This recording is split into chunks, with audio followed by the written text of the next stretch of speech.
Hello, my dear students. Question है two pit balls carrying equal charges are suspended from a common point by a string of equal length. दोनों के length equal L L.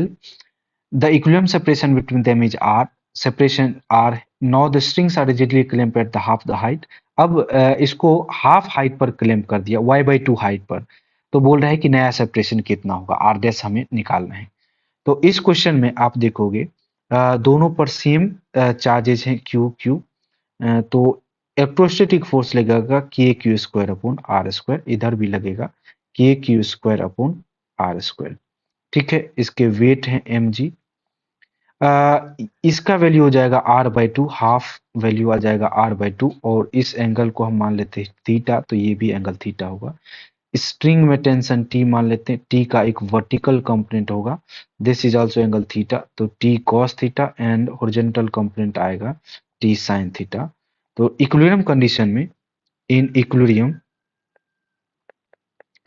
Equilibrium condition net force will be equal to 0, तो T sine theta will be equal to K Q square upon R square, and similarly T cos theta will be equal to M G. दोनों को आप divide करोगे तो T sine theta upon T cos theta करोगे तो T cancel out हो जाएगा। Tan theta will be equal to K Q square upon M G R square. अब इस राइट एंगल ट्रायंगल में O A B right angle triangle में देखोगे तो tan theta is equal to कितना है, टेन थीटा। इस राइट एंगल ट्रायंगल में आप देखोगे ten theta is equal to perpendicular divided by base, so this is r/2 divided by y, this is r/2 divided by y, so tan theta को लिख सकते हो आप r divided by 2y। इस tan theta का value यहाँ पर put कर दोगे तो r divided by 2y आ जाएगा। तो आप यहाँ पर tan थीटा से इंडिपेंडेंट हो चुके हो।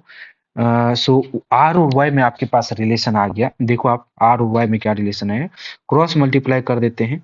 सो वाई इज इक्वल टू आ जाएगा M G R cube divide by 2k Q square.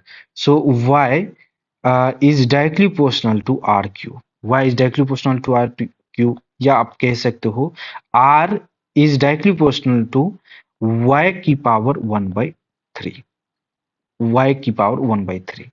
अब इन्होंने क्वेश्चन में सेकेंड पार्ट में इन्होंने कहा है कि भाई डिस्टेंस को, यानी यहाँ पर y/2 कर दिया, y/2 कर देंगे तो नया क्या हो जाएगा, तो r dash directly proportional to हो जाएगा y/2 की पावर 1/3।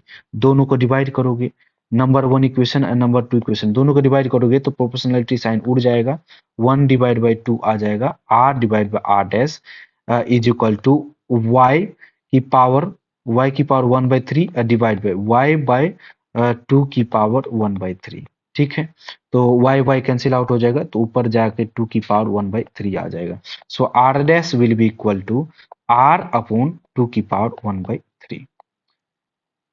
ऑप्शन कौन सा है, r डिवाइड बाय 2 की पावर 1/3, ऑप्शन बी आ रहा है। Thank you.